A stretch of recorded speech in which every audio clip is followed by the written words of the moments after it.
উদ্যোক্তাদের নানা উদ্ভাবনী নিয়ে ঢাকা বিশ্ববিদ্যালয়ের সিনেট ভবনে হয়ে গেল তারুণ্য স্টার্টআপ ও সম্ভাবনার বাংলাদেশ প্রদর্শনী। সকালে এই উদ্বোধনের পর উদ্যোক্তাদের নিয়ে সরকারের নানা পরিকল্পনা তুলে ধরেন প্রধানমন্ত্রী তারেক রহমান।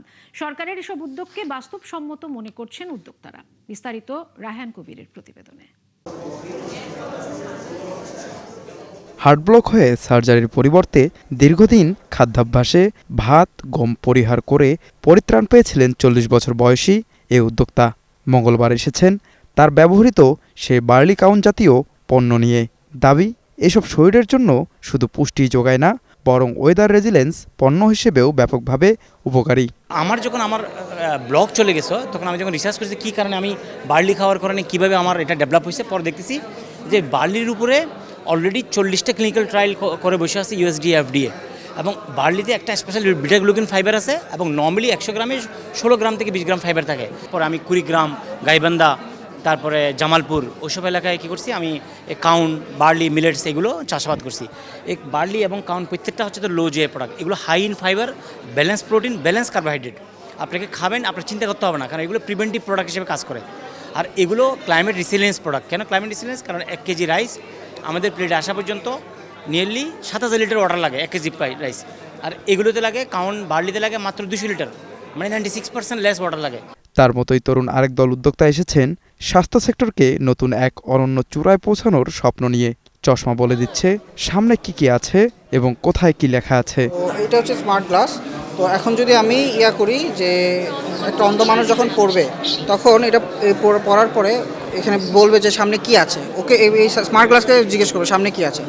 যখন বলবে যে সামনে কি আছে, সামনে একজন ব্যক্তি দাঁড়িয়ে আছে এবং তার সামনে চারপাশে একটি স্বাস্থ্য পরীক্ষার নিউজ বোর্ড সেটআপ আছে। বোর্ডে স্পষ্টভাবে লেখা আছে স্মার্ট হেলথ চেক কিওস্ক।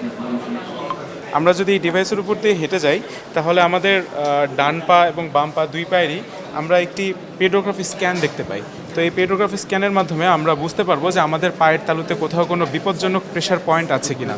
তো এই বিপজ্জনক প্রেশার পয়েন্টের মাধ্যমে আমরা যদি আমাদের ইনসোলটা বা আমাদের জুতাটা যদি আমরা কাস্টমাইজ করে ইউজ করতে পারি তাহলে আমাদের ফুট হেলথ ভালো থাকবে, পায়ের তালুতে ব্লাড সার্কুলেশন অনেক ভালো হবে।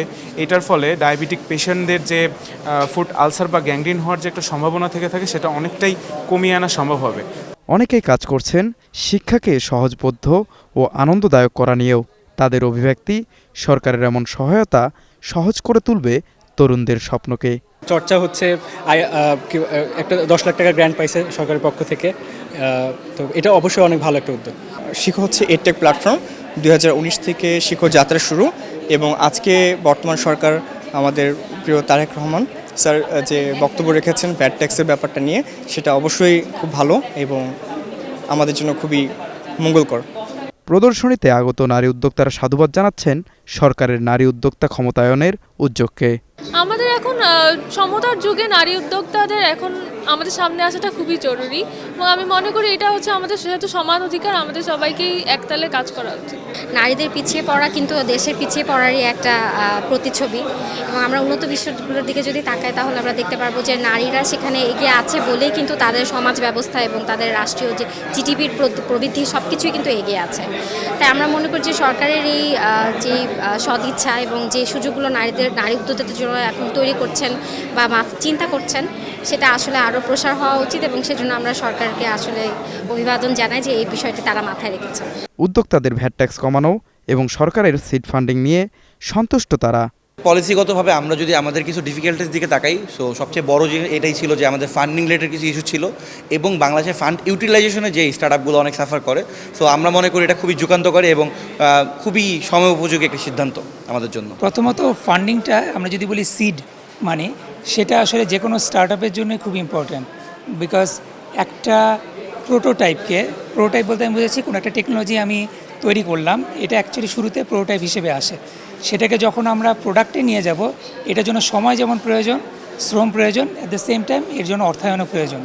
তো একজন উদ্যোক্তার হয়তো বা শুরুতেই এই সামর্থ্যটা সবার ক্ষেত্রে নাও থাকতে পারে।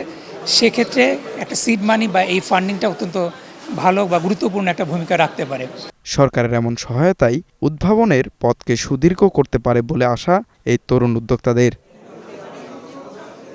রায়হান কবির, 71 ঢাকা।